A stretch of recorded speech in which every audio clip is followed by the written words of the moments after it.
그날 밤 부산의 하늘은 여전히 가을 가뭄의 옅은 안개에 휩싸여 있었다. 감천항에서 불어오는 바람은 바다의 짠 내음과 정박한 어선들의 디젤류 냄새를 섞어 천천히 실어날랐다. 도시의 불빛은 밤이 깊었음에도 잠들기 싫은 듯 희미하게 빛나고 있었다. 그 고요함 속에서 낡은 어선 한 척이 감천항을 향해 비틀거리며 나아가는 모습이 보였다. 배의 파란색 페인트는 벗겨져 있었고 등록번호는 희미해져 있었다.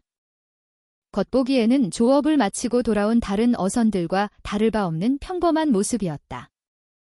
하지만 그날 밤, 운명은 다른 이야기를 준비하고 있었다.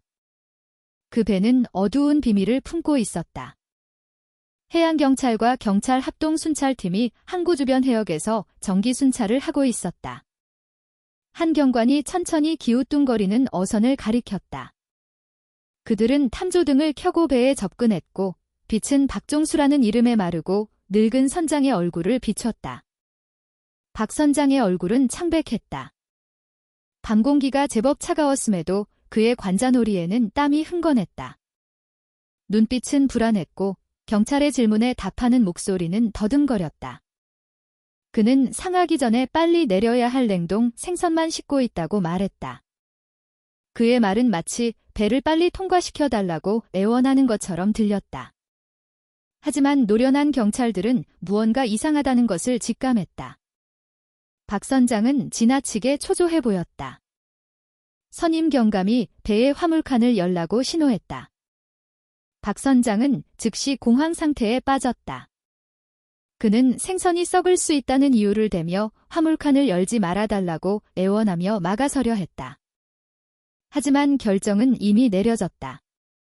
검사는 반드시 이루어져야 했다. 순찰대원 2명이 갑판에 올라 녹슨 쇠손잡이를 당겼고 굳게 닫힌 철문이 천천히 열렸다. 그러자 살을 애는 듯한 차가운 공기가 뿜어져 나와 피부를 찔렀다. 하지만 모두를 얼어붙게 만든 것은 그것이 아니었다. 어두운 공간 안에서 낯설고 무겁고 숨막히는 냄새가 공기 중으로 퍼져나왔다. 그 냄새는 생선 냄새가 아니었다. 그것은 죽음의 냄새였다. 손전등이 켜졌다. 하얀 빛이 화물칸 안에 차가운 안개를 뚫고 들어갔고 그곳에는 그날 밤 현장에 있던 누구도 평생 잊지 못할 광경이 펼쳐져 있었다. 49구의 시신이 서로 뒤엉켜 뻣뻣하게 누워 있었다. 창백한 얼굴들. 일부는 눈을 감고 있었고 일부는 마치 마지막 비명을 지르려다 못한 것처럼 반쯤 뜨고 있었다.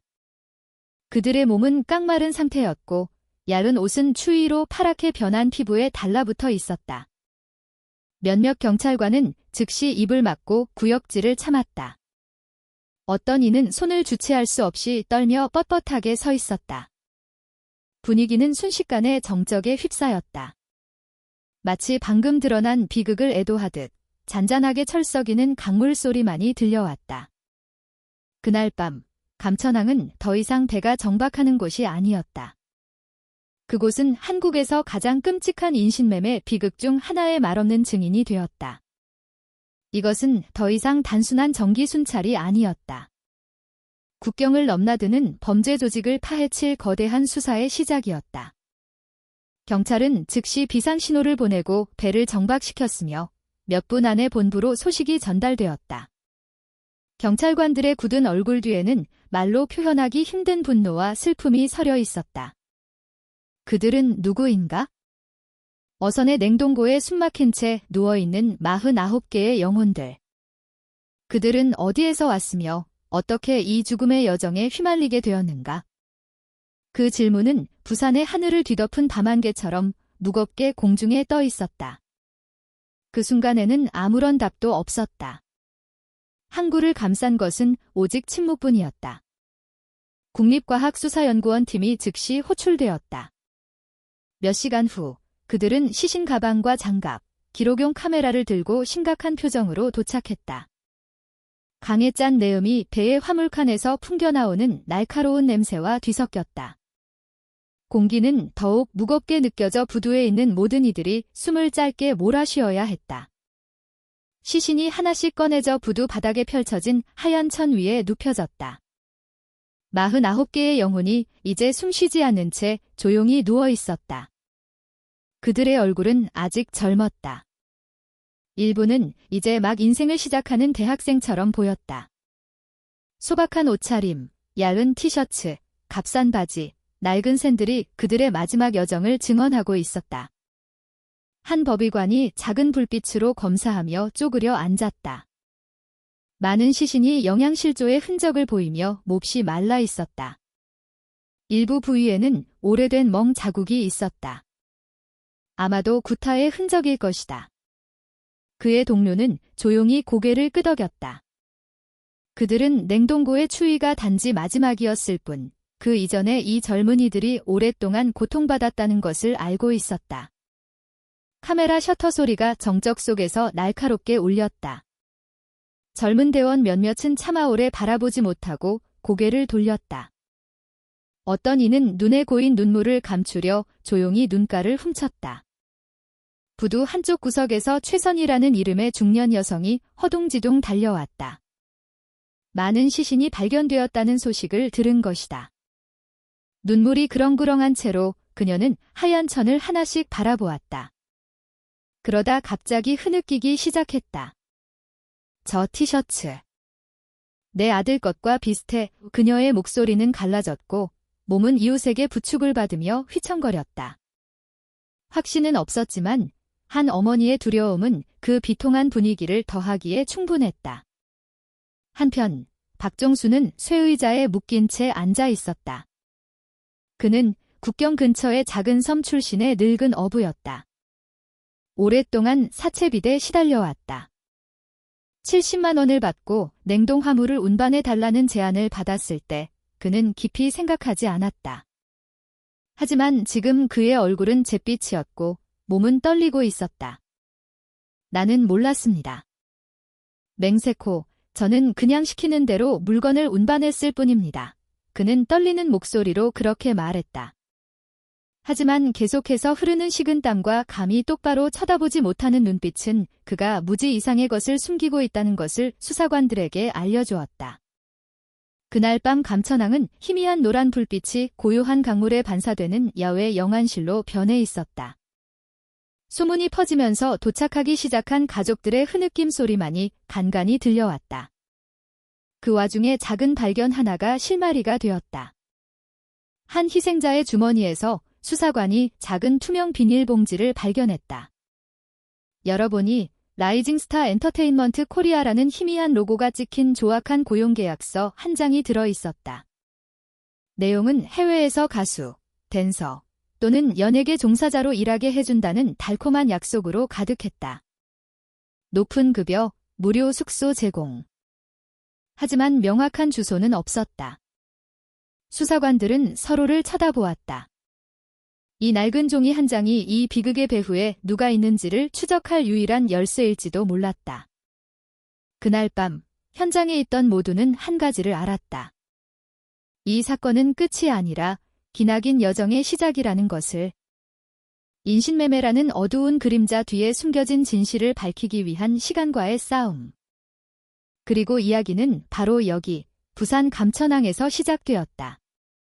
49개의 영혼은 이미 숨을 거두었지만 살아남은 자들이 답해야 할 메시지를 남긴 채 부산의 하늘에 새벽이 막 밝아오고 있었다. 태양이 옅은 구름 뒤에서 서서히 모습을 드러냈다. 그 빛이 낙동강 수면에 떨어져 반짝였다. 하지만 감천항의 분위기는 여전히 암울했다. 낡은 어선 주위에는 노란색 폴리스 라인이 둘러쳐져 그곳이 이제 중대 사건 현장임을 알리고 있었다.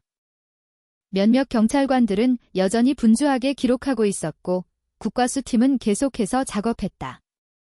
한편 시민들은 멀리서 두려움에 찬 속삭임을 나누며 서 있었다. 항구의 작은 방 하나. 박종수는 두 손이 묶인 채 앉아 있었다. 얼굴은 창백했고 눈은 퉁퉁 부어 있었으며 호흡은 불규칙했다. 그는 고함과 질문, 그리고 조명 세례로 가득한 긴 밤을 막 보낸 참이었다. 그의 앞에는 처음부터 조사를 지휘해온 날카로운 눈빛의 이동진 경정이 앉아 있었다. 이동진은 박종수를 한참 동안 바라보다가 났지만 압박감이 실린 목소리로 말했다. 박 선장님, 정말 화물이 냉동 생선뿐이었다면 왜 화물칸을 열 때 그렇게 두려워했습니까? 박종수는 입술을 깨물었다. 그는 고개를 숙인 채 감히 경정의 눈을 마주치지 못했다. 목소리는 떨렸다. 저는 그냥 어부입니다, 경정님. 저는 아무것도 모릅니다. 그냥 그 배를 운전하라고 했을 뿐입니다. 이동진은 손가락으로 책상을 두드렸다. 그 말은 여러 번 했습니다. 하지만 당신이 몰던 배 안에서 49명의 사람이 죽은 채로 누워 있었는데 어떻게 그걸 모른다고 할 수 있습니까? 박종수는 침묵했다. 식은땀이 관자놀이에서 흘러내렸다. 그는 긴 숨을 내쉬려 했지만 가슴이 답답했다. 마침내 그는 작은 목소리로 말했다. 어떤 남자가 제 고향인 완도의 작은 마을로 찾아왔습니다. 그냥 냉동 화물을 운반하면 된다고 했습니다. 70만 원을 준다고 약속했습니다. 저는 빚을 갚을 돈이 필요했습니다. 이동진은 몸을 앞으로 숙였다. 그 남자는 누구요? 박종수는 기억하기 싫다는 듯 고개를 저었다. 모릅니다. 얼굴은 낯설었고 목소리는 굵었습니다. 말투는 부산이나 그 근처 사람 같았는데 확실하지는 않습니다. 그는 그냥 특정 해역까지 배를 가져가면 다른 사람이 와서 물건을 가져갈 거라고만 했습니다. 방 안의 분위기는 긴장감으로 가득 찼다. 몇몇 수사관들이 서로 눈빛을 교환했다. 박종수의 대답은 절반의 진실처럼 들렸다. 이동진은 더 깊이 파고들기로 결심했다. 그는 희생자 중 한 명의 주머니에서 발견된 투명 비닐봉지를 꺼냈다. 라이징 스타 엔터테인먼트 코리아라고 쓰인 계약서였다. 그는 그것을 박종수 앞에 놓았다. 이거 본 적 있습니까? 박종수는 천천히 고개를 들었다. 그의 눈이 순간 커졌다가 황급히 시선을 돌렸다. 아니요, 모릅니다. 저는 그냥 어부일 뿐입니다. 그의 말은 점점 더 힘없이 들렸다. 이동진은 길게 한숨을 쉬었다. 그는 눈앞의 노인이 거대한 게임의 작은 졸에 불과할지도 모른다는 것을 알았다. 하지만 그 졸은 더 큰 말을 잡을 수 있는 열쇠를 쥐고 있었다. 조사가 진행되는 동안 방 밖의 분위기는 점점 더 소란스러워졌다. 49구의 시신이 발견되었다는 소식은 부산 전역으로 빠르게 퍼져나갔다. 수십 명의 가족들이 항구로 몰려들었다.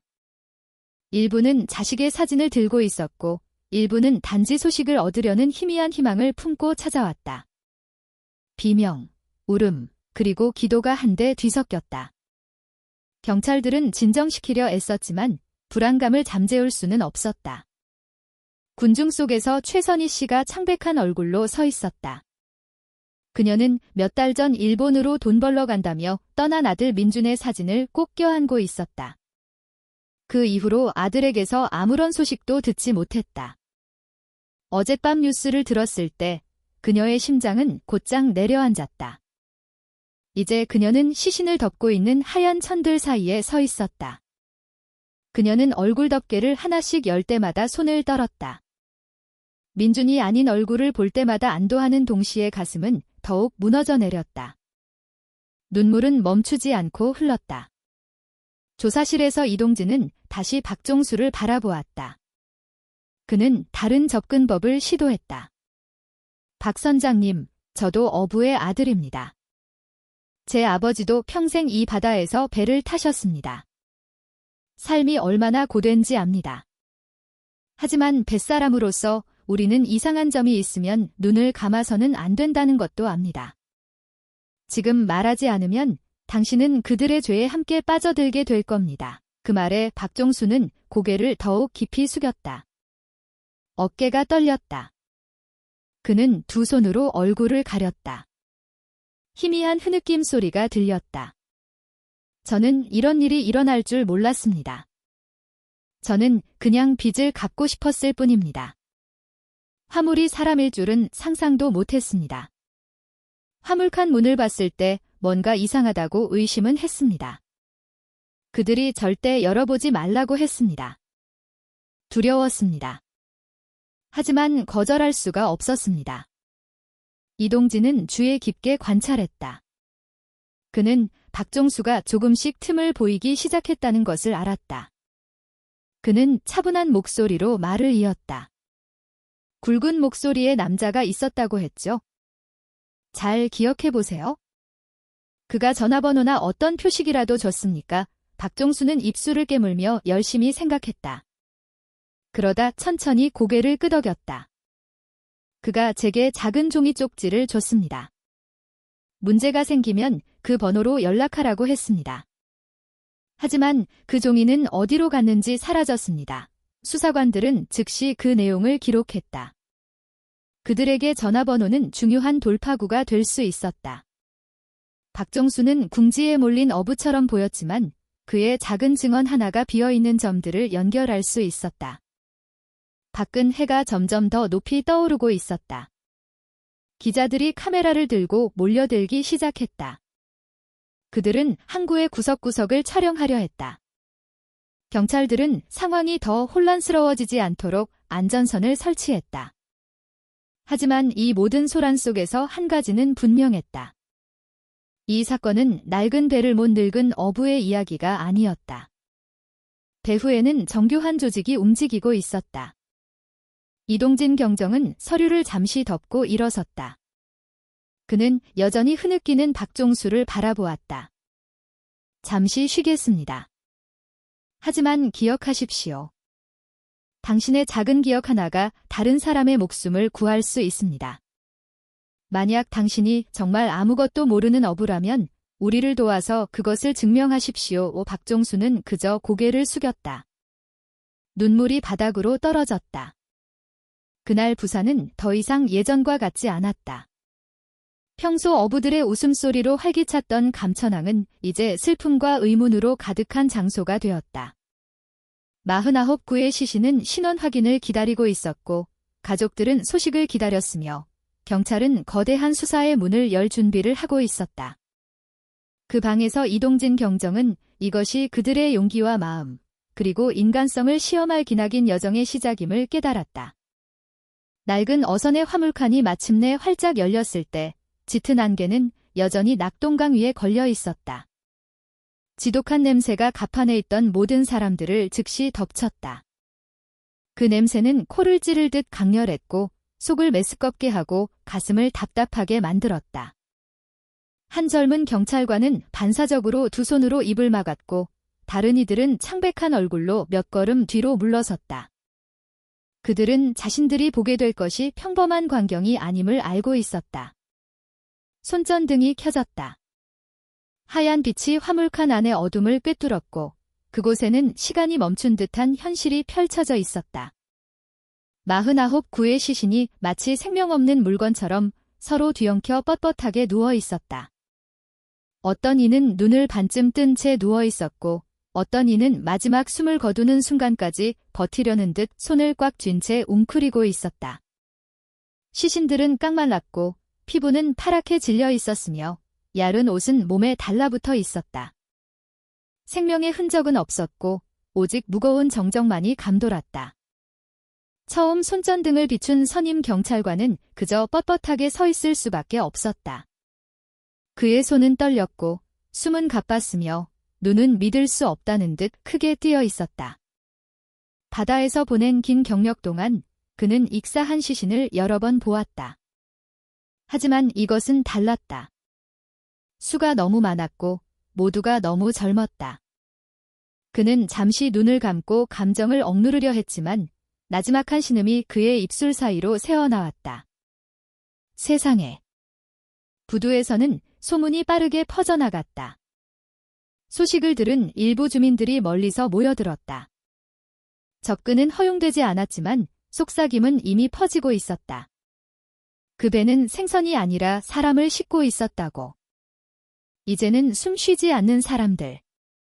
평소 어부들의 외침으로 시끄러웠던 항구의 분위기는 이제 고요한 바다처럼 변해 있었다. 경찰들은 즉시 움직였다. 그들은 의료팀을 부르고 시신 가방을 준비했으며 모든 세부 사항을 기록했다. 시신이 하나씩 냉동고에서 옮겨졌다.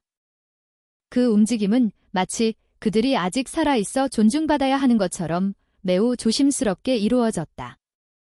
각각의 시신은 부두 바닥에 펼쳐진 하얀 천 위에 눕혀졌다. 아침 바람이 불어와 천을 가볍게 흔들었다. 마치 함께 애도하는 듯 했다.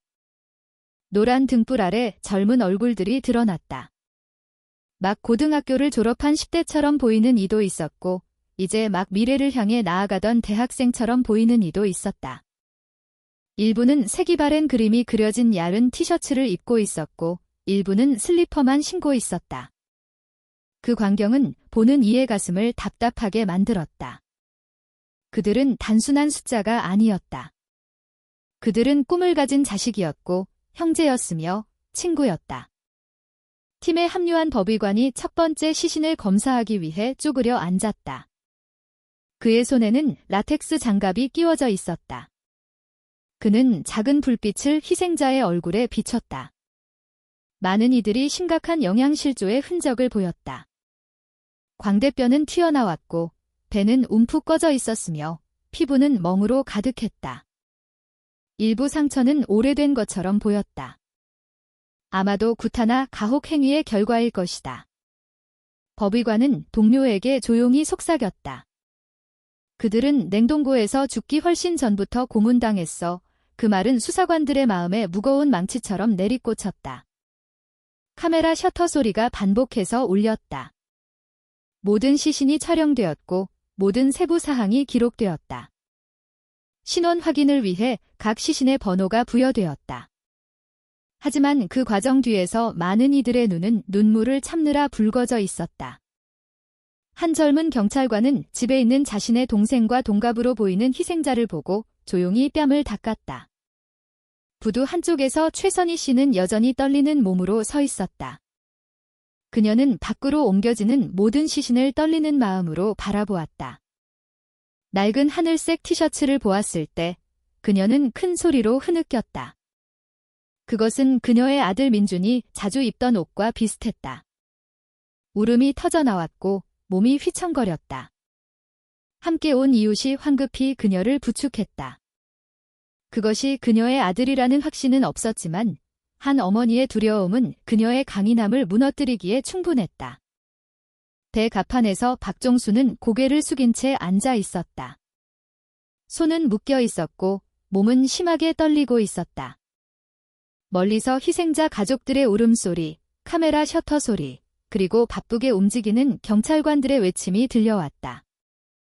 그 모든 소리가 그의 귀를 칼로 베는 것 같았다. 그는 마음속으로 처음부터 무언가 잘못되었다는 것을 알고 있었다. 하지만 그는 눈을 감고 빚을 갚기 위해 돈을 받기로 선택했다. 이제 그의 침묵은 무거운 죄가 되어 돌아왔다. 현장을 지휘하던 이동진 경정은 가슴이 짓눌리는 심정으로 그 광경을 바라보았다.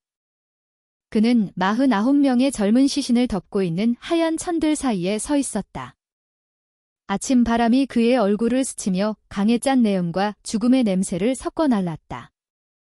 그는 주먹을 꽉 쥐었다. 마음속으로 그는 맹세했다. 이 비극은 여기서 끝나서는 안 된다. 조사가 있을 것이고 정의가 실현될 것이다. 해가 서서히 떠올랐다.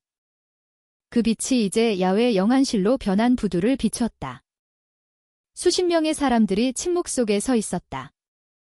어떤 이는 조용히 기도했고 어떤 이는 멍하니 바라보았으며 어떤 이는 힘을 얻으려 서로의 손을 잡았다. 모든 희생자의 얼굴은 고통의 거울이었다. 모든 얼어붙은 시신은 인신매매가 얼마나 어두운지를 보여주는 증거였다. 그날 아침, 부산은 어두운 역사에 기록되었다. 49개의 영혼이 숨쉬지 않은 채 누워 있었다. 하지만 그들의 이야기는 끝나지 않았다. 낡은 어선의 냉동고에서 거대한 비밀이 막 드러난 참이었다. 많은 이름을 끌어낼 것이고 국경을 넘는 조직을 드러낼 것이며 진실을 밝히기 위한 용기를 요구할 비밀이. 이동진 경정은 앞으로의 길이 길고 위험할 것임을 알았다. 하지만 그는 이 모든 것이 여기서 시작되어야 한다는 것도 알았다. 인간 비극의 말없는 증인이 된 감천항에서 해가 중천에 떴을 때 국과수팀은 감천항 부두에서 쉴 새 없이 일하고 있었다. 임시 텐트 아래 수십 개의 검은색 시신 가방이 가지런히 놓여 있었다. 경찰들이 소독액을 뿌렸음에도 지독한 냄새는 여전히 남아 있었다. 분위기는 고요했고 간간히 법의관이 지시하는 소리나 모든 세부 사항을 기록하는 카메라 소리만 들렸다. 각 시신 가방이 열리고 검사되고 신체적 특징이 기록되었다. 키, 얼굴 형태, 흉터, 그리고 입고 있던 옷까지. 강현석이라는 이름의 법의관이 희생자 중 한 명 옆에 쪼그려 앉아 있었다. 작은 손전등으로 멍든 팔을 검사했다.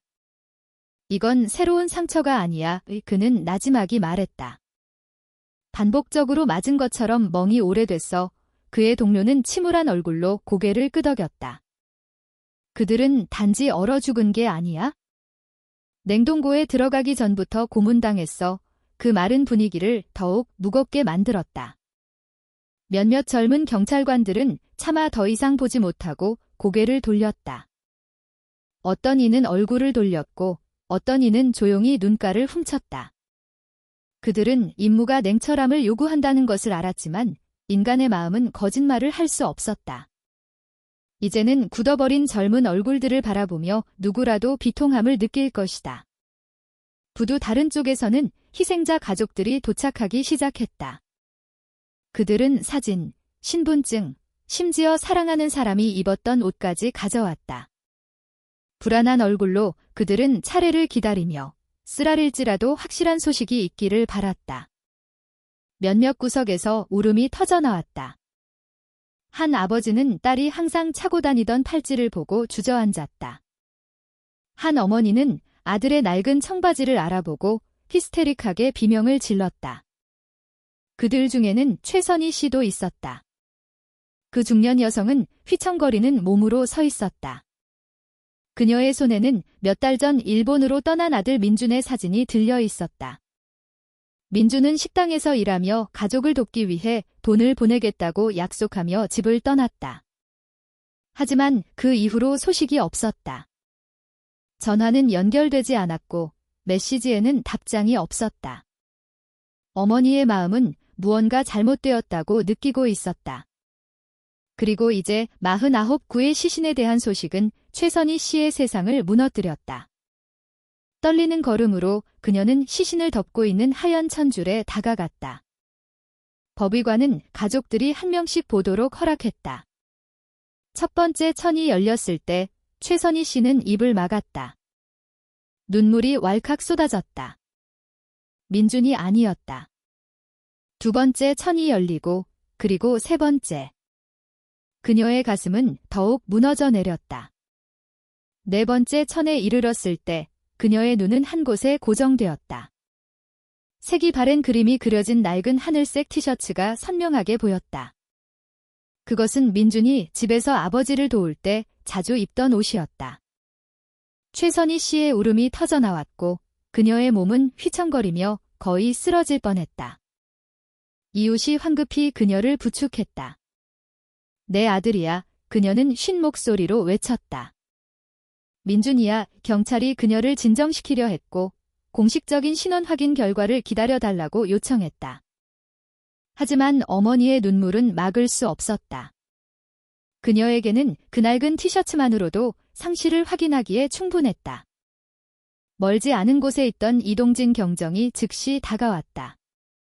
그는 최선희 씨 앞에서 정중히 고개를 숙이며 힘을 주려 했다. 어머님, 저희가 법의학적 검사와 공식 자료로 확실히 확인하겠습니다.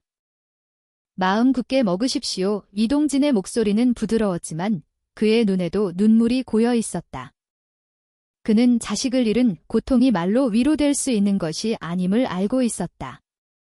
한편 강현석 박사는 계속해서 검사를 진행했다. 49구의 시신 대부분에서 폭력의 흔적이 발견되었다. 손목에는 묶인 자국이 있었고 어떤 이의 손가락은 마치 저항하려다 부러진 것처럼 보였다. 기록 하나하나가 이것이 단순한 해상 사고가 아님을 증명하는 증거가 되었다. 이것은 계획된 범죄였다.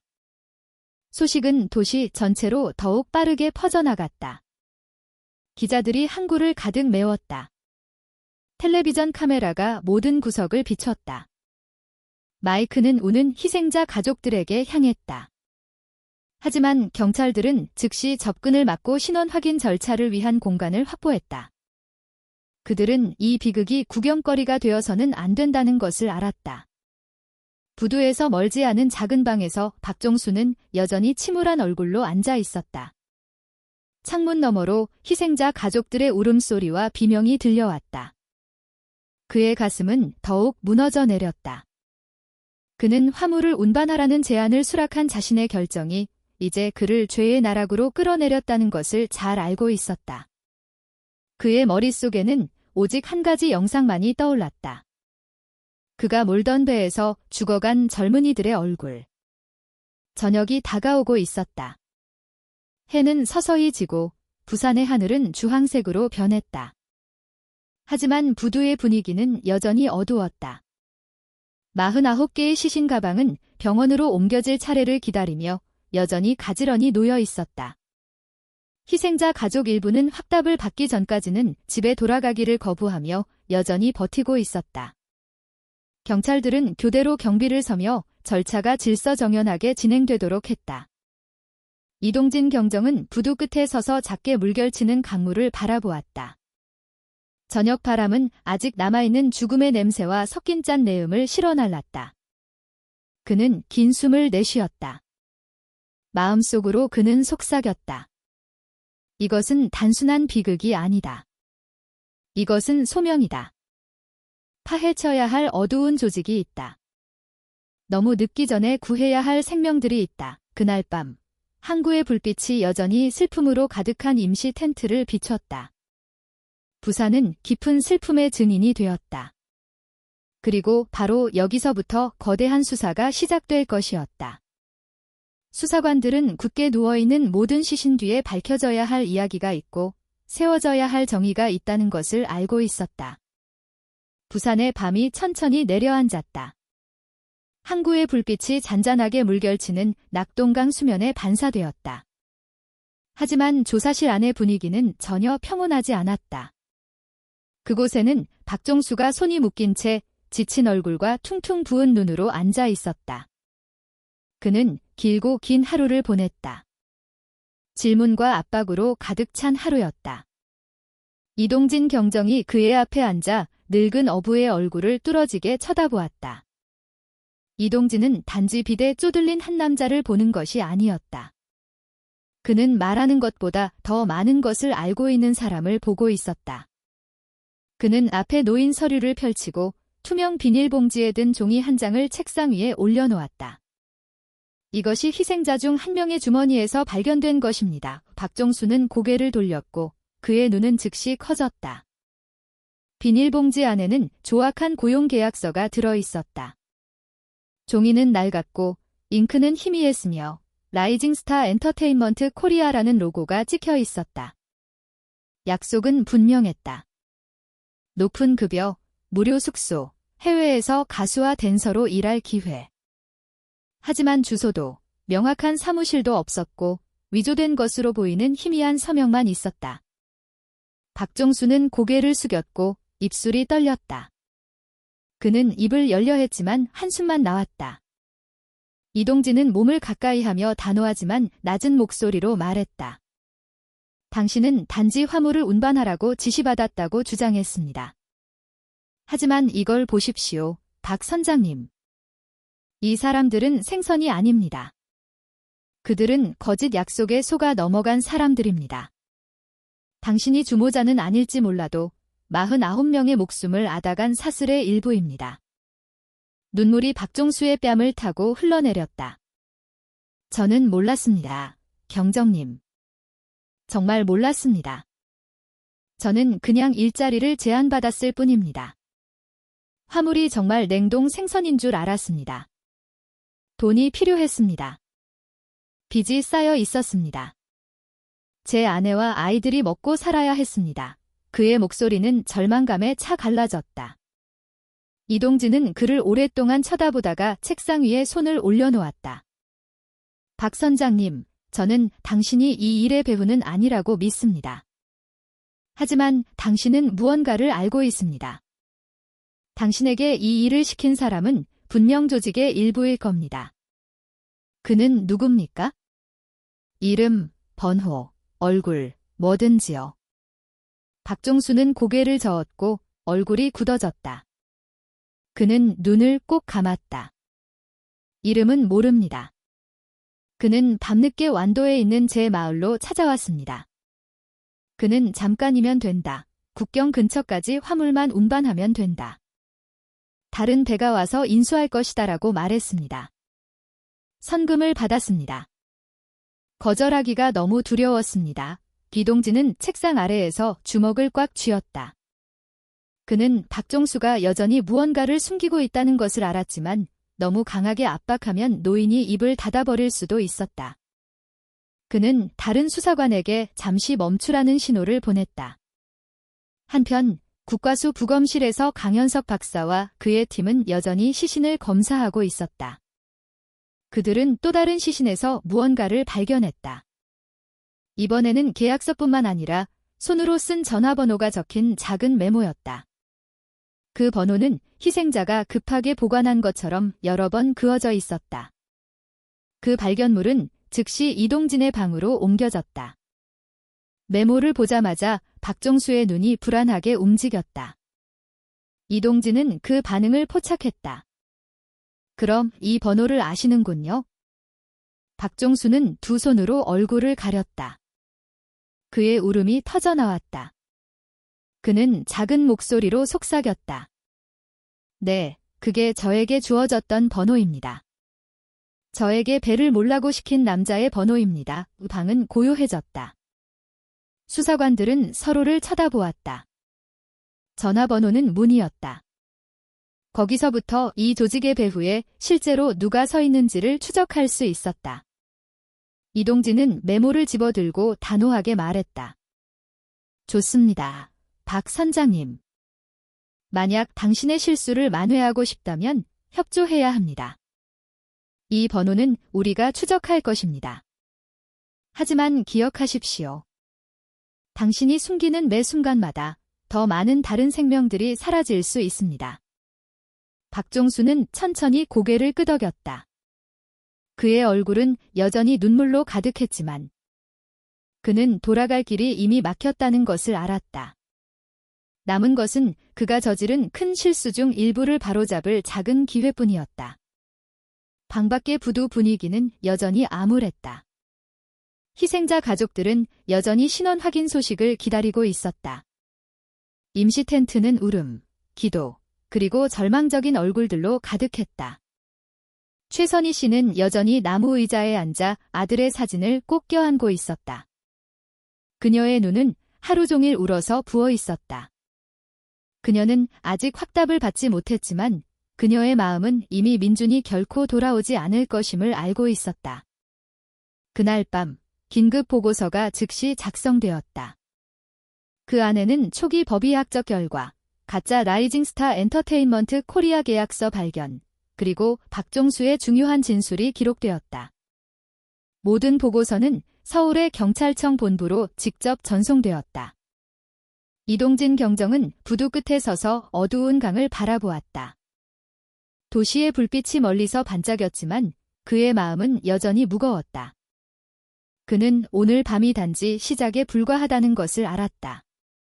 낡은 계약서와 희미한 전화번호 뒤에는 더 큰 어두운 조직이 숨어 있었다. 이익을 위해 생명을 희생하는 것을 서슴지 않는 조직. 이동진은 주먹을 꽉 쥐었다. 그는 마음속으로 모든 것을 밝혀내겠다고 맹세했다.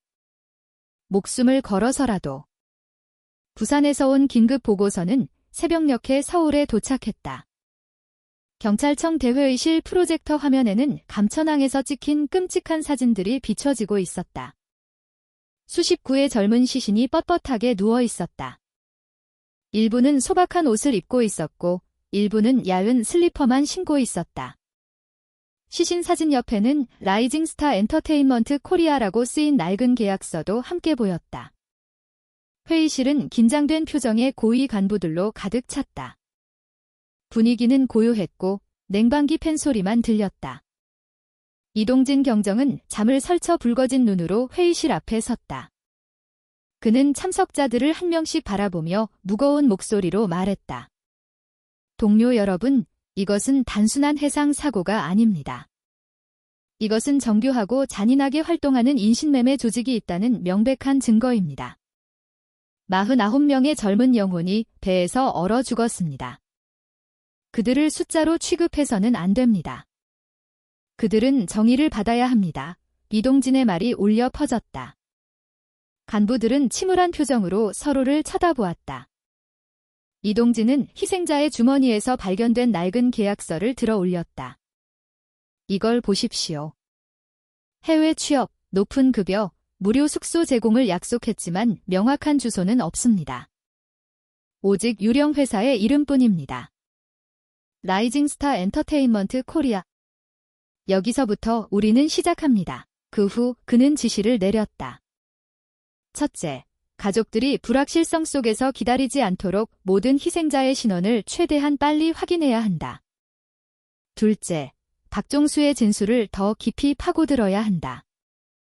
셋째, 사이버 수사팀은 이 유령 회사의 배후에 실제로 누가 있는지 즉시 추적해야 한다. 얼마 지나지 않아 사이버 수사팀이 작업을 시작했다.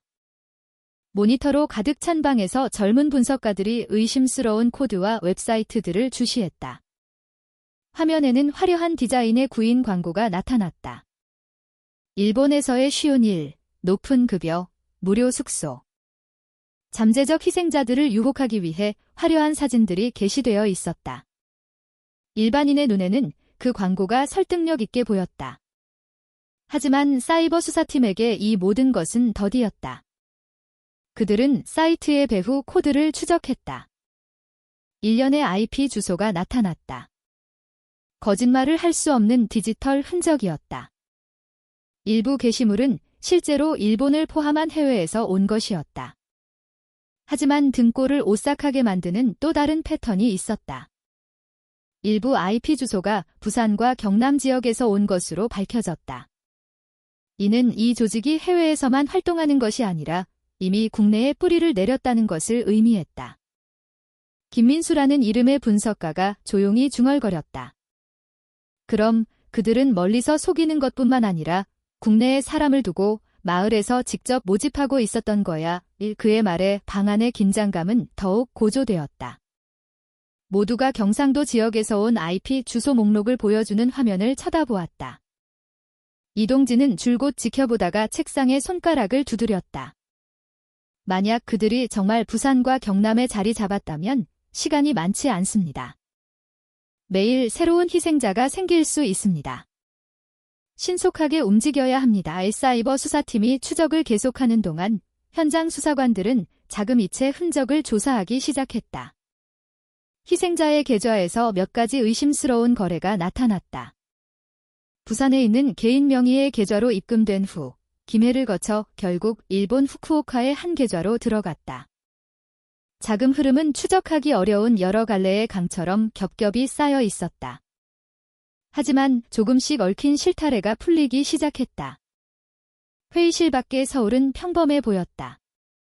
차량들이 오가고 사람들은 사무실로 서둘러 갔다. 하늘은 맑고 푸르렀다. 하지만 이 모든 분주함 뒤에는 거대한 임무가 짜여지고 있었다. 인신매매에 덧대서 생명을 구하는 임무.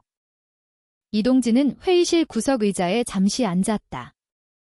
그는 잠시 눈을 감고 감천항 부두에 뻣뻣하게 누워있던 젊은 얼굴들을 떠올렸다. 그 기억은 그의 가슴속에서 타오르는 불꽃이 되었다. 그는 비슷한 비극이 반복되어서는 안 된다고 맹세했다. 몇 시간 후 사이버 수사팀의 초기 보고서가 완성되었다. 그들은 비슷한 일자리를 제공하는 다수의 소셜미디어 계정을 발견했다. 모든 것이 광고에서 지속적으로 나타나는 하나의 사용자 이름으로 귀결되었다. 별밤 88분이라는 가명을 쓰는 계정이었다. 거기서 그들은 박종수가 보여줬던 것과 같은 전화번호를 발견했다. 이동진은 다시 일어섰다. 그의 목소리는 단호했다. 이것이 우리의 돌파구입니다. 이 계정에서부터 우리는 배후에 있는 누구에게든 실마리를 잡아당길 수 있습니다.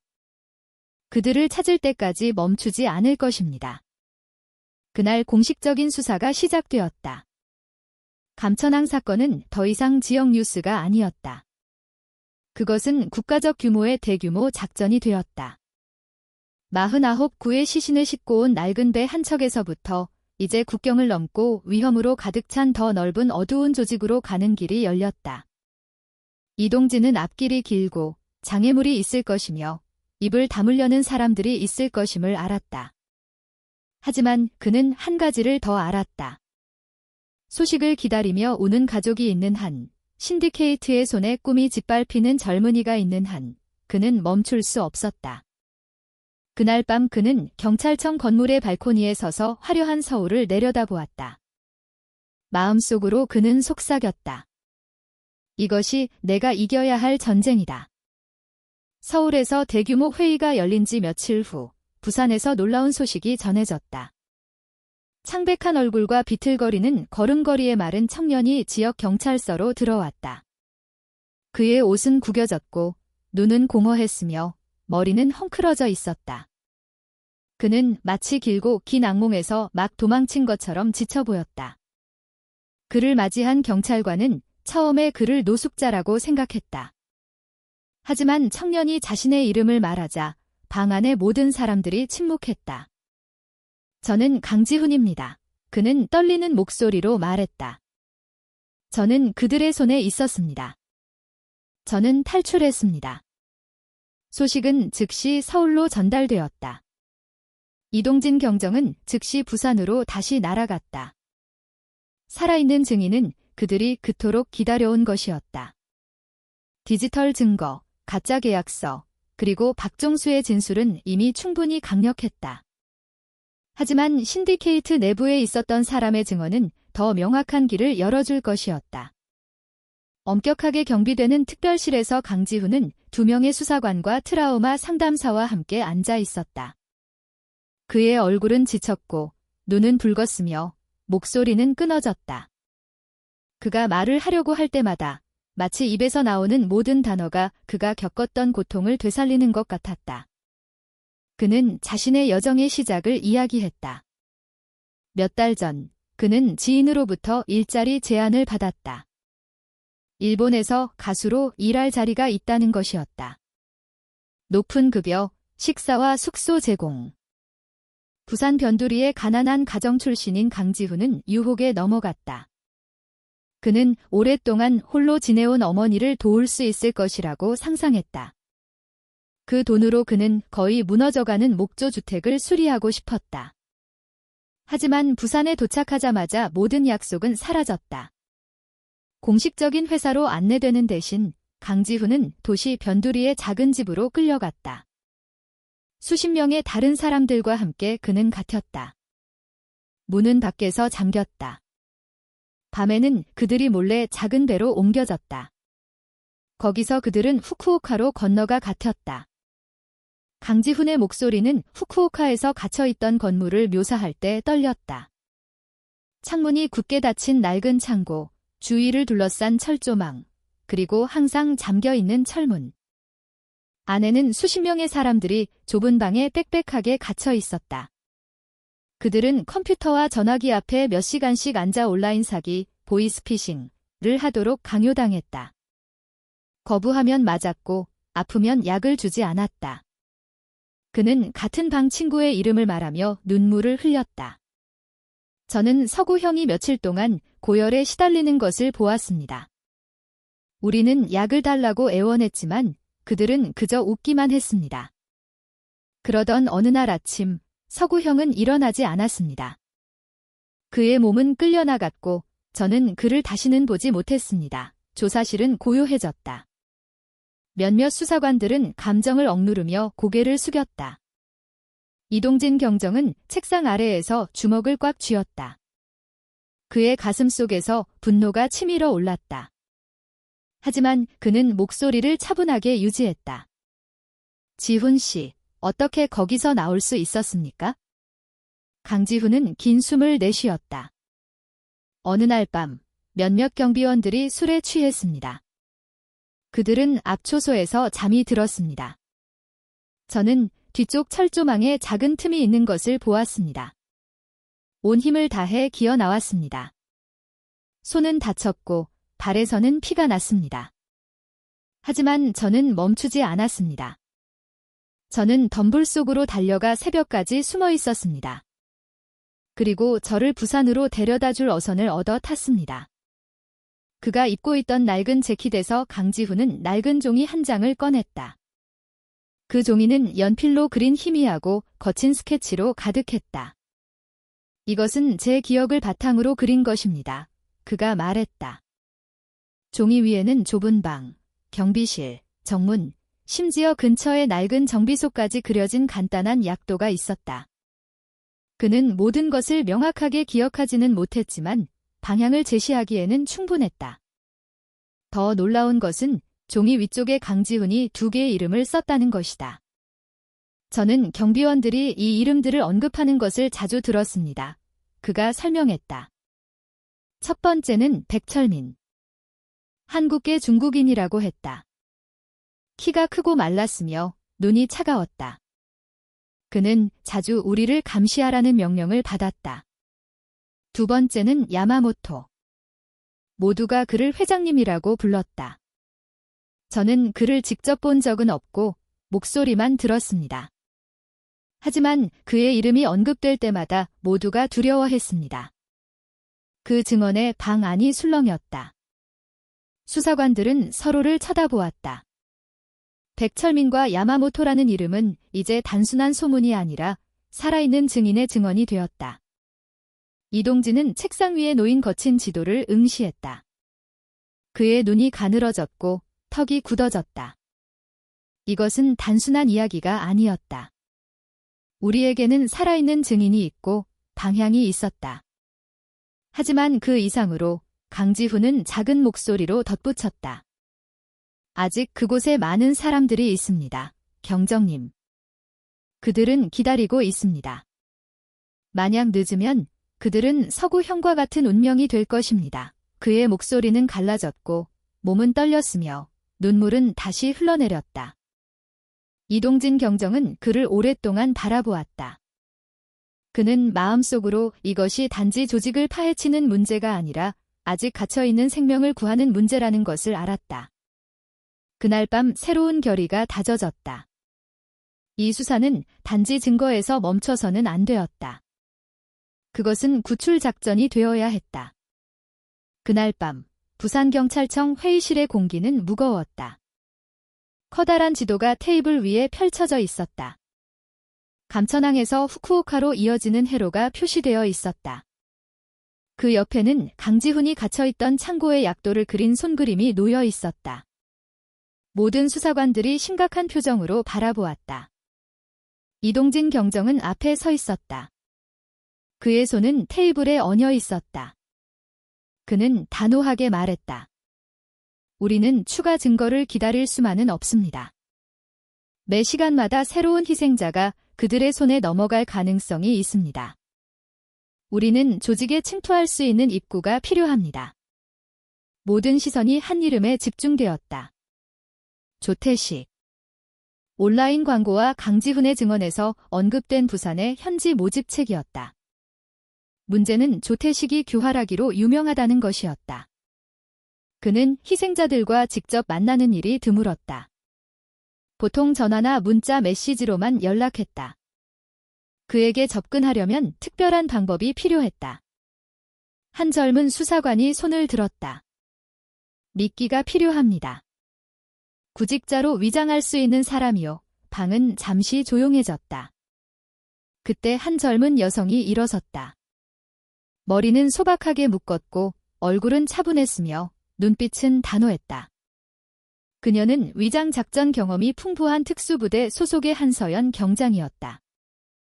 제가 하겠습니다. 그녀는 조용히 말했다. 저는 일자리를 찾는 순진한 시골 처녀 역할을 할 수 있습니다. 조태식 같은 사람은 순진해 보이는 사람을 빨리 믿을 겁니다. 이동진은 그녀를 몇 초간 바라보았다.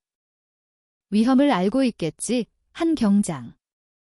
내 입에서 나오는 모든 말이 함정이 될 수 있어. 조금이라도 방심하면 목숨이 위태로워. 한서연은 확신에 찬 표정으로 고개를 끄덕였다. 알고 있습니다. 그날 밤 준비가 시작되었다. 가짜 신분이 꼼꼼하게 준비되었다. 이름, 주소, 배경 이야기까지 모두 실제처럼 만들어졌다. 한서연은 사투리 섞인 말투로 말하는 법을 연습했고 수줍어 보이도록 고개를 숙였으며 말할 때마다 긴장한 척했다. 머리는 느슨하게 따았고 옷은 소박했다. 낡은 티셔츠, 긴 바지, 그리고 슬리퍼. 그녀의 모습은 완전히 순박한 시골 처녀로 변했다. 팀이 이미 감시하고 있던 조태식의 번호로 전화가 걸렸다. 한서연은 약간 떨리는 손으로 휴대폰을 켰다. 마음은 굳건했지만 연결음이 울렸다. 그리고 저편에서 굵은 목소리가 들렸다. 여보세요. 조태식입니다. 일본에서 일하고 싶다고요. 한서연은 천천히 숨을 들이쉬고 순진한 목소리로 대답했다. 네, 아저씨. 거기서 일하기 쉽다고 들었어요. 부모님께 돈도 보내드릴 수 있고요. 그녀는 순진한 어조로 말했다. 조태식은 작게 웃었다. 맞아, 아가씨. 나만 따라오면 내 인생이 바뀔 거야. 이미 성공한 애들이 많아. 근데 내가 진심인지 아닌지 알아야겠어. 한서연은 잠시 망설이는 척하다가 대답했다. 저는 정말 진심이에요, 아저씨. 시골 목소리지만 노래는 좀 할 줄 알아요. 합법적인 일이라면 뭐든지 할 수 있어요. 그녀의 말은 설득력 있게 들렸다. 조태식은 전화기 저편에서 잠시 침묵하더니 더 친근한 어조로 다시 말했다. 어디 사람이야? 한서연은 이미 외운 가짜 신분에 따라 단호하게 대답했다. 전라도에서 왔어요. 아저씨, 잠시 침묵이 흘렀다. 그리고 조태식은 말했다. 좋아.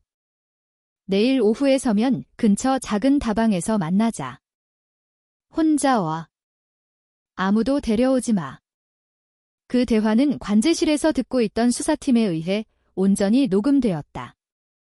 연결이 끊기자마자 이동진은 짧게 말했다. 걸려들었다. 완전 감시 준비해. 다음 날 부산의 하늘은 흐렸다. 그날 오후 한서연은 서면의 한적한 골목에 있는 소박한 다방에 앉아 있었다. 손은 땀으로 축축했다. 얼굴은 여전히 수줍은 미소를 띠고 있었지만 밖에서는 감시팀이 이미 흩어져 있었다. 주차관리원으로 위장한 사람도 있었고 옆가게에 앉아있는 사람도 있었으며 노점상인 척하는 사람도 있었다. 모든 시선이 한 점, 한서연을 향해 있었다. 얼마 지나지 않아 한 남자가 들어왔다. 보통 체격의 머리는 기름으로 단정하게 빗어 넘겼다. 얇은 콧수염, 친근한 미소. 하지만 그의 눈은 날카롭고 계산적이었다. 그는 곧장 한서연이 앉아있는 테이블로 다가갔다. 서연 씨, 그가 짧게 물었다. 네, 아저씨, 한서연이 조용히 대답했다. 조태식은 앉아서 그녀를 머리부터 발끝까지 훑어보았다.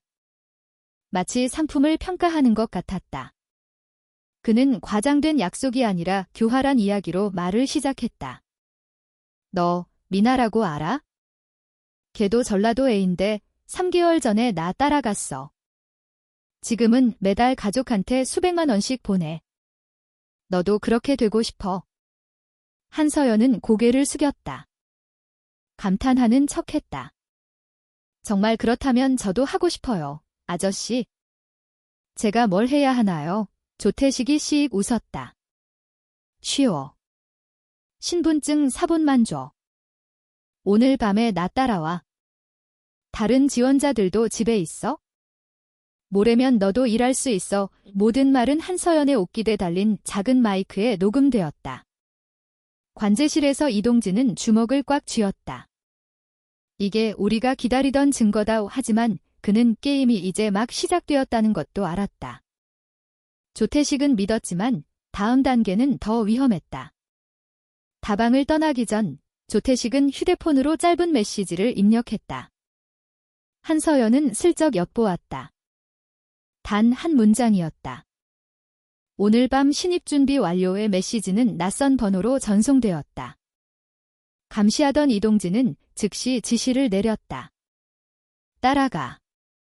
놓치지 마. 그날 오후 작전이 공식적으로 시작되었다. 한서연은 원 안으로 들어갔고 조태식은 더 큰 조직으로 가는 문이 되었다. 모두가 오늘 밤 무슨 일이든 일어날 수 있다는 것을 알고 있었다.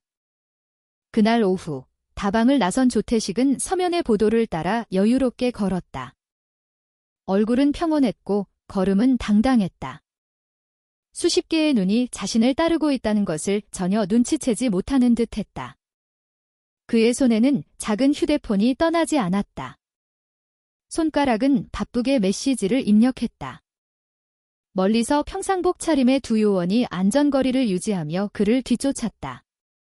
경찰 표시가 없는 차 한 대가 길 건너편에서 천천히 움직이며 그의 모든 방향 전환을 따라갔다. 모든 대화는 이동진 경정이 직접 지휘하는 관제실로 연결되었다. 그의 단호한 목소리가 요원들의 헤드셋에 들렸다. 타겟, 서쪽으로 이동 중. 모든 유닛, 거리 유지. 의심받지 않도록. 조태식은 낡은 오피스텔로 이어지는 좁은 골목으로 들어섰다. 벽에 페인트는 발해 있었고 문은 삐걱거리는 나무문이었다. 그는 망설임 없이 문을 열고 안에 어두운 복도로 들어갔다. 창문 너머에서 잠복 요원이 보고했다. 타겟, 복도 끝방으로 진입. 추가 인원 2명 있음. 이동진은 짧게 지시를 내렸다. 움직임이 있을 때까지 대기. 먼저 덮치지 마. 몇 분 후, 방 안에서 희미한 목소리가 들려왔다. 서류 준비됐어. 오늘 밤 배 떠난다. 신입도 왔고 그 말은 수사관들의 피를 들끓게 하기에 충분했다. 이동진은 손을 들었다. 진입. 문이 세차게 두드려졌다. 경찰이다. 움직이지 마. 순식간에 혼란이 일어났다. 조태식은 깜짝 놀라 뛰어올랐다. 그는 책상 위에 노트북을 잡고 닫으려다 바닥에 떨어뜨렸다. 그의 부하 한 명은 칼을 뽑아 들었고 다른 한 명은 서류가 든 가방을 잡으려 했다. 하지만 경찰은 신속하게 움직였다. 두 요원이 돌진해 칼을 든 남자를 제압했다. 다른 한 명은 조태식 부하의 손에서 가방을 빼앗는 데 성공했다. 조태식 자신은 창문으로 달려가 뛰어내리려 했다. 하지만 강한 손이 그의 옷깃을 잡아당겨 몸을 벽에 부딪히게 했다. 수갑이 즉시 그의 손목을 채웠다. 몇 초 만에 좁은 오피스텔 방은 완전히 통제되었다. 세 남자가 손이 묶인 채 바닥에 쓰러져 있었다. 수색이 즉시 이루어졌다. 결과는 모두를 잠시 침묵하게 만들었다. 침대 밑에서 노트북 3대가 발견되었다. 그중 하나의 화면은 여전히 켜져 있었고 방금 작성된 이메일을 보여주고 있었다. 제목은 오늘 밤 배송. 책상 위에는 수십 개의 유심 카드가 흩어져 있었다. 일부는 아직 포장도 뜯지 않은 상태였다. 또한 수백 개의 연락처가 저장된 휴대폰 2대도 있었다. 대부분은 코드 번호와 함께 짧은 이름만 적혀 있었다. 옷장에서 경찰은 원화와 엔화 현금이 든 봉투들을 발견했다. 쟁탈전이 벌어졌던 검은 가방에는 거래 기록, 이름, 금액, 그리고 관료 또는 배 대기라고 깔끔하게 적힌 메모가 들어 있었다.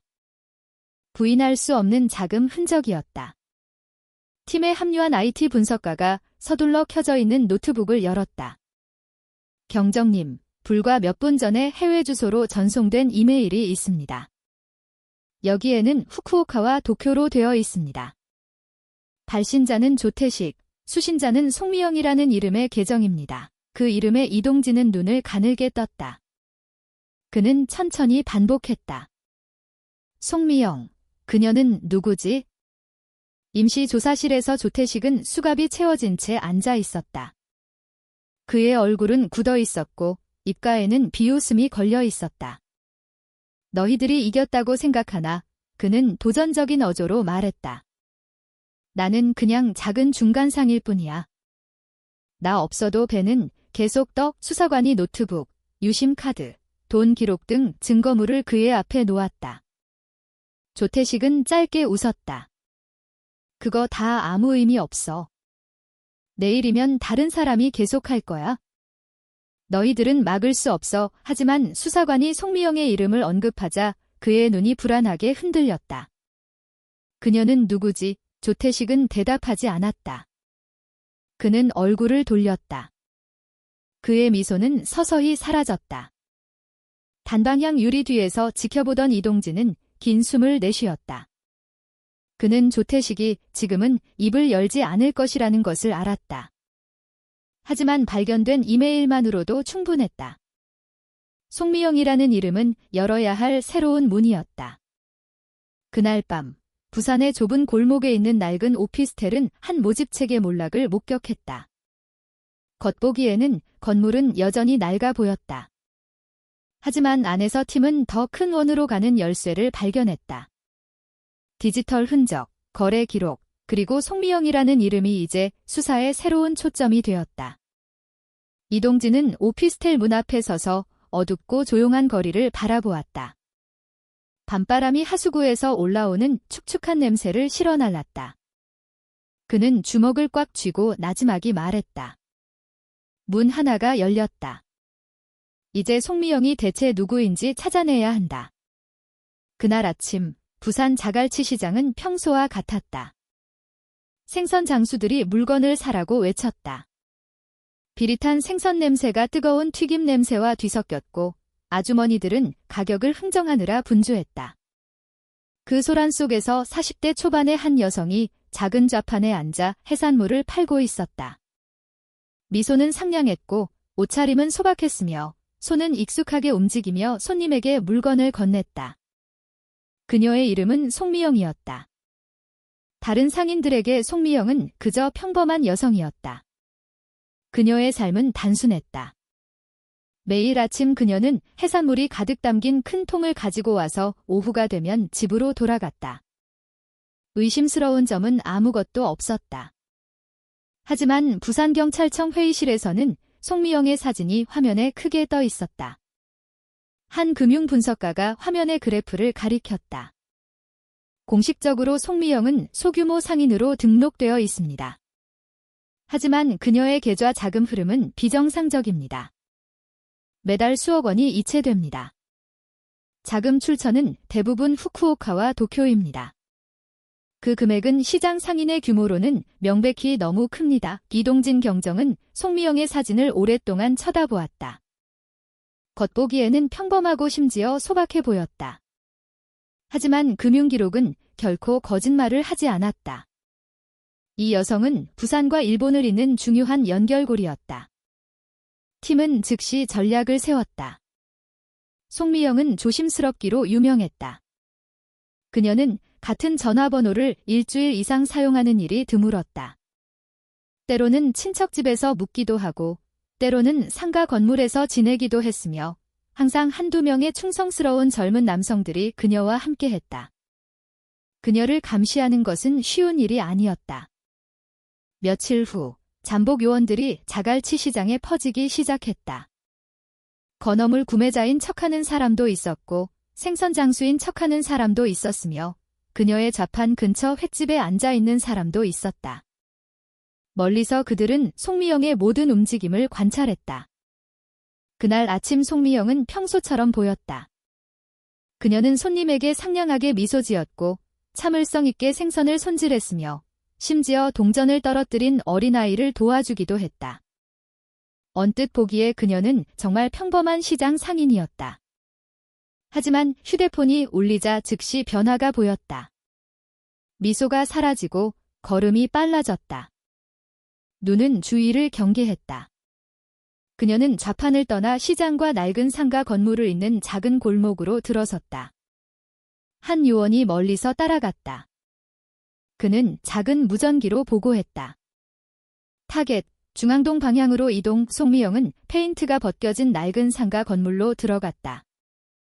안에 불이 잠시 켜졌다가 다시 꺼졌다. 밖에서는 눈에 띄는 활동이 보이지 않았다. 하지만 감시 기록은 의심스러운 패턴을 보여주었다. 송미영이 그 상가 건물에 들어갈 때마다 그날 밤에는 항상 렌터카 한 대가 앞에 멈췄다. 두세 명의 젊은이들이 작은 가방을 들고 내렸다. 송미영은 문 앞에 서서 짧게 지시를 내렸고 차는 작은 항구 쪽으로 달려갔다. 거기서부터 흔적은 항상 바다에서 사라졌다. 그 패턴은 일주일 이상의 감시 기간 동안 여러 번 반복되었다. 모든 사진과 비디오 녹화물이 수집되었다. 서서히 증거가 굳어졌다. 송미영은 단순한 해산물 상인이 아니었다. 그녀는 부산의 희생자들을 일본으로 연결하는 중개인이었다. 그날 밤 비밀 감시 초소에서 이동진은 모니터 화면을 응시했다. 원거리 카메라의 흐릿한 영상에는 송미영이 귀에 휴대폰을 댄 채 상가 건물 앞에 서 있는 모습이 보였다. 얼굴은 차분해 보였지만 눈은 경계심으로 가득했다. 몇 분 후 낯선 남자가 큰 검은색 여행 가방을 들고 다가왔다. 송미영은 재빨리 그것을 받아들고 말없이 안으로 들어갔다. 이동진은 긴 숨을 내쉬었다. 그는 때가 점점 가까워지고 있다는 것을 알았다. 이 여성은 평범한 시장 상인이 아니었다. 그 검은 여행 가방은 큰 비밀을 담고 있을지도 모른다. 내일 움직인다. 그는 팀에게 단호하게 말했다. 송미영이 무너지면 일본으로 가는 길이 열릴 것이다. 그날 밤 강바람은 축축한 냄새를 실어날랐다. 가로등은 희미하게 깜빡였다. 부산은 마치 큰 사건을 기다리는 듯 고요했다. 그 소박함 뒤에 자갈치 시장은 곧 드러날 어두운 비밀을 감추고 있었다. 그날 밤 중앙동에서의 작전은 긴장감 속에 끝났다. 그동안 감시해온 낡은 상가 건물이 마침내 급습되었다. 경찰의 외침과 유리 깨지는 소리가 뒤섞였다. 한편 주변 주민들은 멀리서 모여들었다. 송미영은 수갑이 채워진 채 끌려 나왔다. 그녀의 얼굴은 여전히 차가웠고 심지어 두렵지 않다는 것을 보여주려는 듯 옅은 미소를 짓기도 했다. 상가 안에서 그녀가 들고 있던 검은 여행 가방이 확보되었다. 그 내용물은 모든 경찰관들을 침묵하게 만들었다. 시장에서 팔던 해산물이 아니라 코드 번호가 적힌 서류 뭉치, 붉은 십자 표시가 된 배 운항 일정, 일본으로 가는 해로 지도, 그리고 낯선 연락처 목록이 담긴 작은 휴대폰이 들어 있었다. 그 번호들 사이에서 두 이름이 선명하게 나타났다. 백철민과 야마모토. 부산경찰청 조사실의 분위기는 평소보다 더 차가웠다. 형광등이 희미하게 깜빡이며 손이 묶인 채 앉아있는 송미영의 얼굴을 비췄다. 옅은 미소가 여전히 그녀의 입가에 걸려 있었다. 당신들이 뭔가를 멈췄다고 생각하나? 그녀는 조용히 말했다. 나는 그냥 상인일 뿐이야. 내일이면 다른 사람이 계속할 거야. 이동진 경정이 차분한 걸음으로 방에 들어왔다. 그는 바로 말하지 않고 급습 현장에서 찍은 사진들을 테이블 위에 올려놓았다. 여행 가방을 든 송미영. 상가 건물 앞에 서 있는 송미영. 낯선 남자에게서 물건을 받는 송미영. 아직도 우연이라고 말할 건가? 처음으로 송미영의 미소가 흔들렸다. 하지만 그녀는 곧 평정을 되찾고 날카로운 눈빛으로 턱을 치켜들었다. 내 것이 아니야? 그냥 맡아달라고 했을 뿐이야. 이동진은 대꾸하지 않았다. 그는 여행 가방에서 압수한 작은 휴대폰을 내려놓았다. 화면이 켜지며 연락처 목록을 보여주었다. 두 이름이 선명하게 읽혔다. 백철민과 야마모토. 그 순간 송미영의 표정이 변했다. 그녀는 불안해했다. 손이 미세하게 떨렸다. 계속하면 위험해질 거야. 그녀는 작은 웃음으로 불안감을 감추려 하며 말했다. 그 사람들은 손이 길어. 같이 밥 먹는 고위층도 있고 당신들이 마음대로 할 수 있을 거라고 생각하지 마. 그 말은 오히려 하점이 되었다. 이동진은 그녀를 날카롭게 쳐다보았다. 그럼 당신은 그들이 누군지 정말 아는군이 그가 무미건조하게 말했다. 송미영은 오랫동안 침묵했다. 고개를 숙이고 깊은 한숨을 내쉬었다. 마침내 입을 열었을 때 그녀의 목소리는 작았다. 백철민. 한국계 중국인. 키 크고 마르고 눈이 차가워. 모든 배경로, 모든 돈이 그를 통해 가고 방은 고요해졌다. 수사관의 펜이 모든 단어를 빠르게 받아 적었다. 이동진은 여전히 기다렸다. 그의 얼굴은 움직이지 않았고 오직 눈빛만이 압박했다. 송미영은 입술을 깨물고 말을 이었다. 하지만 백철민이 제일 위는 아니야. 한 명 더 있어? 야마모토. 일본 사람이야. 모두가 그를 회장님이라고 불러. 그가 말하면 나 같은 사람은 그냥 복종할 수밖에 없어. 그 말들은 방 안에 무겁게 내려앉았다.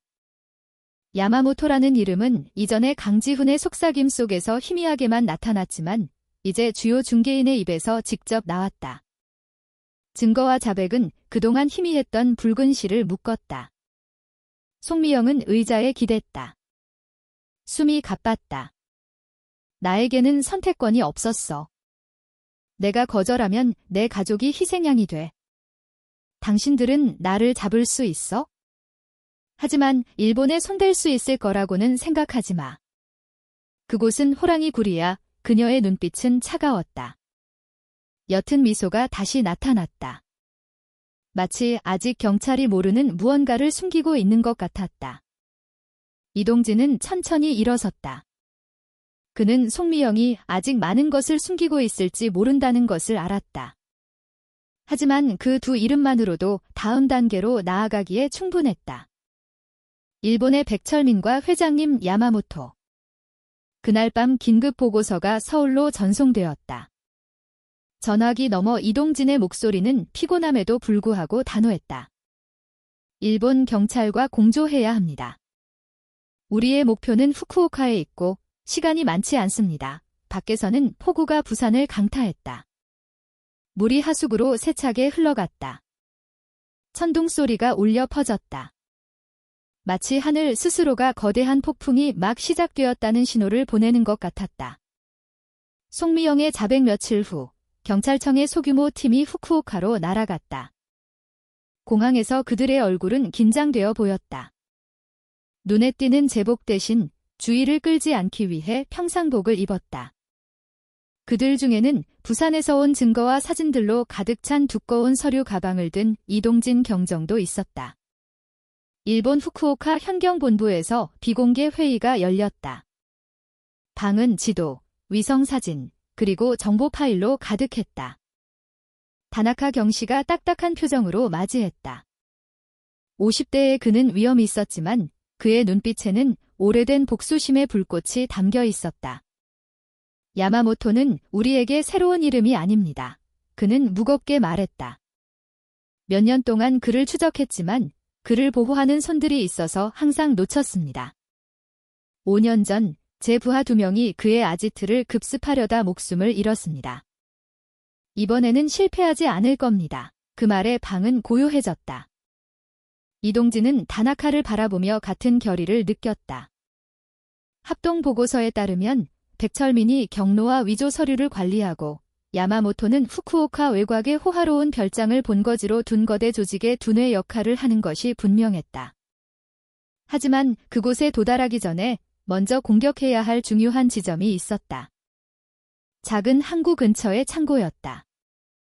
그 창고가 작전의 심장부입니다. 다나카가 지도를 가리키며 설명했다. 희생자들이 바다로 보내지기 전에 그곳에 갇혀 있습니다. 우리가 급습에 성공하면 희생자들을 구출할 뿐만 아니라 주요 경로를 차단하게 될 겁니다. 이동진은 고개를 끄덕였다.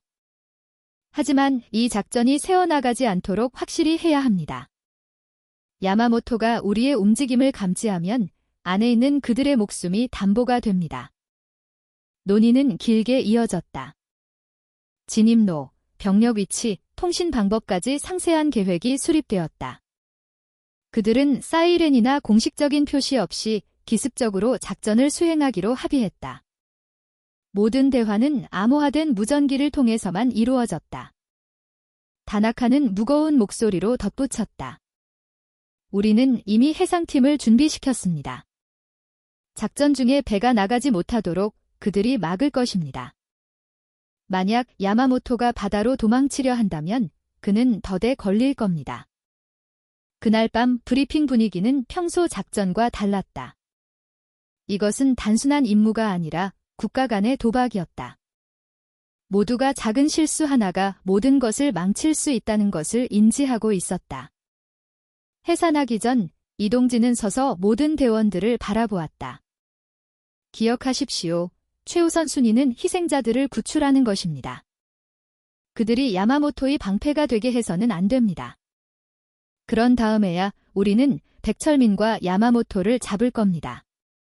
자정이 가까워질 무렵 팀은 집결지로 이동했다.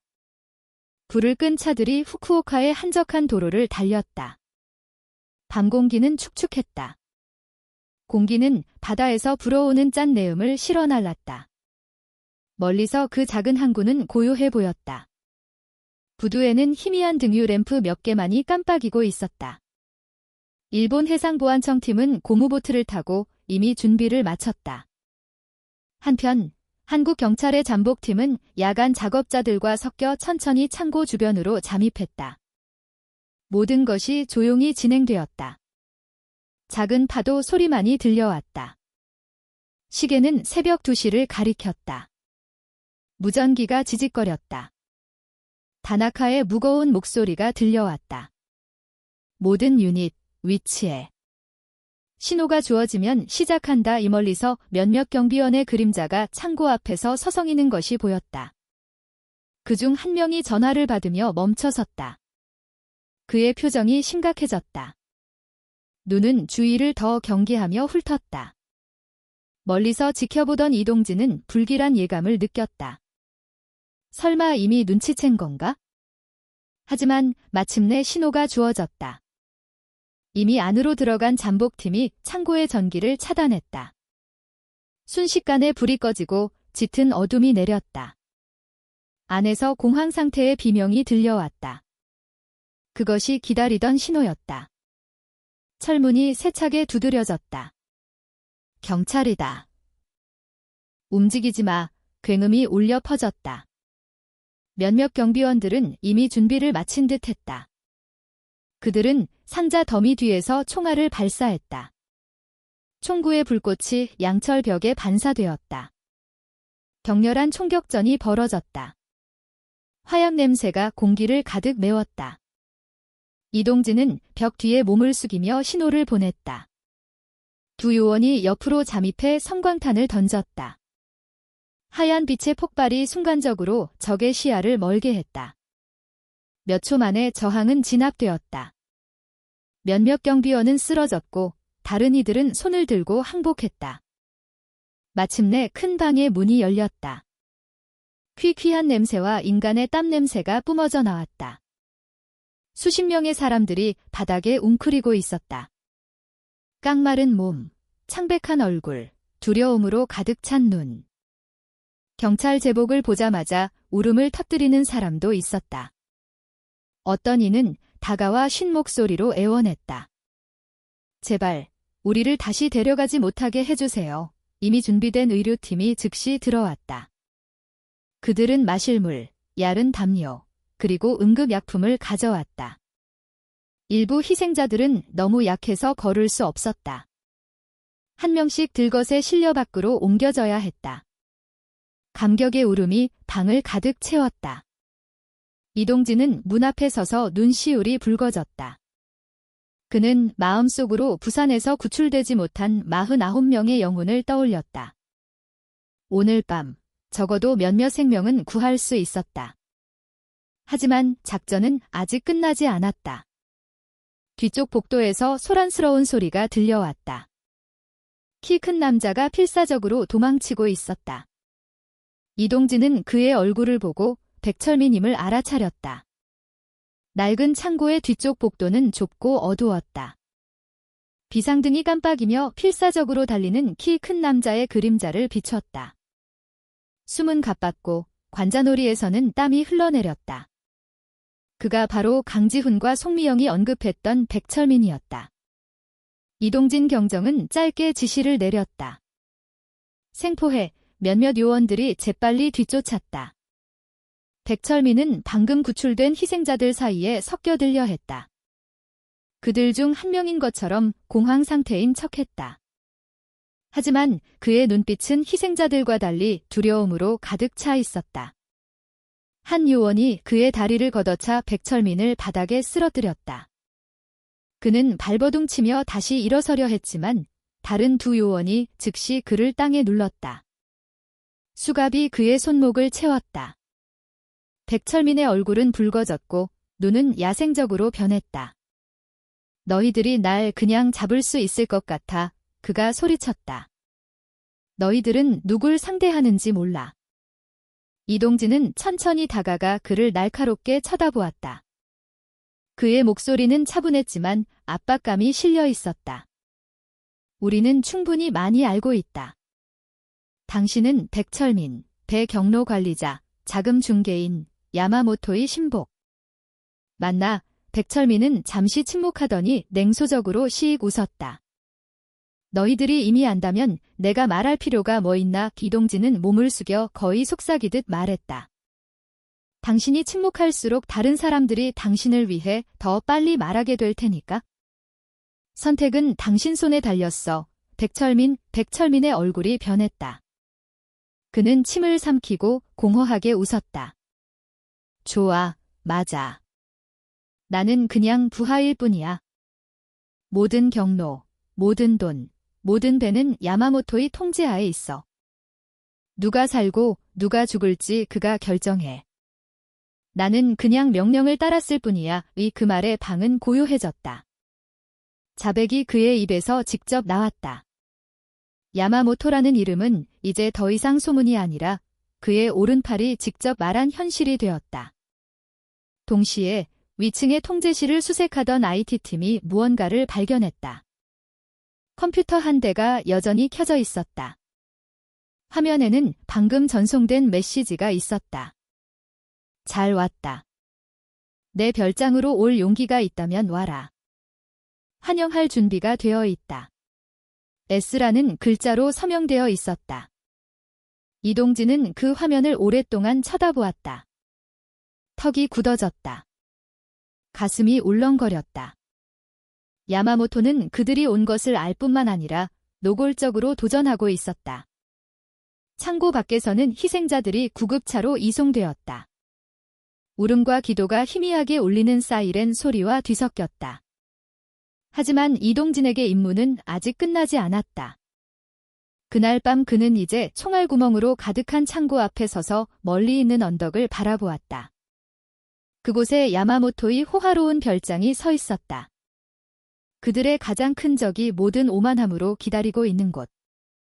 다나카 경씨가 다가와 그의 어깨를 두드렸다. 오늘 밤 우리는 이겼다. 그가 무거운 목소리로 말했다. 하지만 내일 진짜 싸움이 시작된다. 이동진은 천천히 고개를 끄덕였다. 그는 잘 알고 있었다. 그들을 기다리는 것은 단순한 급습이 아니었다.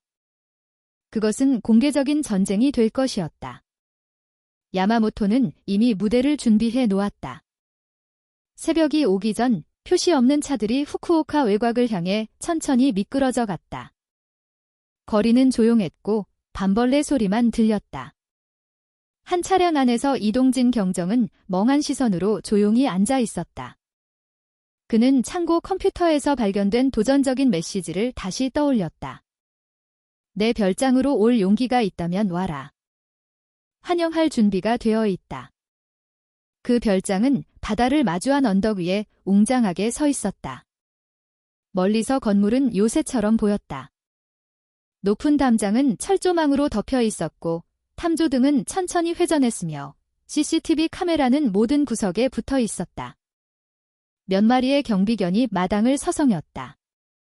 그들의 짖는 소리가 간간히 정적을 깼다. 후쿠오카 현경본부에서 작전 시작 전 짧은 회의가 열렸다. 다나카 경씨는 굳은 턱으로 위성 지도를 쳐다보았다. 5년 전 나는 야마모토를 거의 잡을 뻔했지만 내 부하 2명이 이 별장 안에서 총에 맞아 죽었다. 오늘 밤 나는 내 맹세를 지킬 것이다. 이동진은 그를 바라보았다. 이번에는 우리가 함께입니다. 그는 다시는 빠져나가지 못할 겁니다. 계획은 2갈래로 나뉘었다. 주력팀은 전술 차량을 이용해 정문으로 접근하여 주의를 끌었다. 이동진이 이끄는 2번째 팀은 동쪽 측면에서 어둠을 틈타 좁은 절벽을 타고 잠입했다. 전기 담장은 조심스럽게 차단해야 했다. 조금이라도 실수하면 경보가 울릴 수 있었다. 그날 밤 바닷바람이 강하게 불며 짠 내음을 실어날랐다. 팀은 조용히 움직였다. 검은 옷은 그림자 속에 녹아들었다. 절벽을 오르는 모든 걸음이 위험하게 느껴졌다. 미끄러운 바위, 암초에 부딪히는 파도 소리, 이동진의 관자놀이에서 식은땀이 흘러내렸다. 살을 내는 공기에도 불구하고 마침내 그들은 담장 아래에 도착했다. 한 기술자가 휴대용 장비를 꺼내 전기 케이블에 붙였다. 지직거리는 소리가 들리더니 표시등이 꺼졌다. 진입한다. 기술자가 속삭였다. 한 명씩 그들은 마당으로 잠입했다. 하지만 개 짖는 소리가 크게 터져나왔다. 팀은 즉시 마취총을 발사해 동물들을 쓰러뜨렸다. 하지만 그 짧은 소리는 안의 경비원을 깨우기에 충분했다. 사이렌이 길게 울렸다. 탐조등이 모든 방향을 훑었다. 확성기에서 무거운 목소리가 밤을 뚫고 울려 퍼졌다. 그것은 야마모토의 목소리였다. 환영한다. 이동진. 환영한다. 다나카. 멀리서 여기까지 뭐 하러 왔나? 내 마당에서 죽으려고. 이동진은 긴장했다. 그는 야마모토가 의도적으로 심리전을 벌이고 있다는 것을 알았다. 다나카는 별장을 향해 이를 갈았다. 오늘 밤 내가 빠져나가지 못하게 하겠다. 갑자기 별장의 정문이 활짝 열렸다. 중무장한 10여 명의 남자들이 줄지어 나왔다. 그들의 움직임은 절도 있었다. 그들은 단순한 경비원이 아니라 훈련받은 사설 부대임이 분명했다. 이동진은 짧게 신호를 보냈다. 흩어져서 엄폐해 총성이 터져나왔고 불꽃이 마당을 장식했다. 야마모토의 부대는 정연한 대형으로 전진했다. 한국-일본 연합팀은 절도 있는 사격으로 응수했다. 장식용 바위, 대리석 기둥, 그리고 고급차들이 방패로 변했다. 다나카는 오른쪽 측면에서 지휘했다. 그의 목소리는 우렁찼다. 안으로 밀어붙여. 마당에서 버티게 두지 마. 서서히 적은 별장 문 쪽으로 밀려났다. 하지만 갑자기 그들 앞에 땅이 흔들렸다. 작은 폭발이 일어나고 검은 연기가 피어올랐다. 2명의 대원이 날아갔다. 다행히 사망이 아니라 중상이었다. 지뢰다. 한 요원이 소리쳤다. 이동진은 재빨리 신호를 보냈다. 의료팀이 부상자들을 끌어냈다. 한편 선두 부대는 계속해서 압박했다. 섬광탄이 던져졌다. 하얀 빛의 섬광이 적을 공황 상태에 빠뜨렸다. 그 틈을 타 부대는 별장 계단으로 돌진했다. 커다란 문이